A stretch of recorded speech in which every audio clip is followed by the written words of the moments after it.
So mga kabaksing, kasado at opisyal na po ang bakbakan na magaganap isang unification fight sa pagitan ng dalawang undefeated knockout artist na kampiyon sa welterweight na sina IBF title holder Jaron Butch Ennis na may perpektong kartada na 33 wins with 29 KOs at ng WBA title holder na taga-Lithuania na si Imantas Stanionis na may 15-9 win-loss record.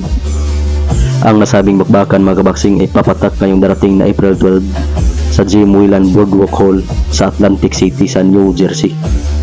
Samantala dahil official na ang nasabing unification fight ay agara namang inutos o minandate ng World Boxing Association o WBA na kung sino ang mananalo sa pagitan ni Butch Ennis at ni Stanionis sa kanilang paparating na laban ngayong darating na April 12 ay haharapin ngayong darating na August 10 sa kasalukuyang taon ang WBA mandatory challenger na taga-Uzbekistan na isang undefeated na si Shakram Giyasov na may 16-9 win-loss record.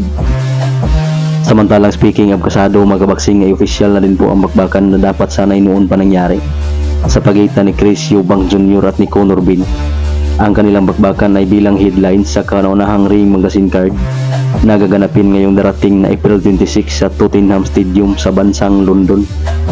Si Conor Benn mga kabaksing ay isang undefeated fighter na may kartadang 23-14 win-loss record. Samantalang si Chris Eubank Jr. ay may 34-25 KOs at may 3 defeats. Samantalang gaganap bilang co-main event mga kabaksing ang Norway former world title challenger at pinatulog na noon ni Arthur Beterbiev na si Anthony Yarde na may kartadang 26-24 win-loss record at may 3 losses, kung saan kanyang magkasagupa ang tinalo na din ni Dimitri Bivol na si Lyndon Arthur III. Samantalang kabilang din sa undercard ang pinatulog na noon ni Canelo Alvarez na si Liam Smith, kung saan kanya maghaharap si Aaron Makina. Samantalang undercard din si Chris William Smith kontra kay Brandon Blanton.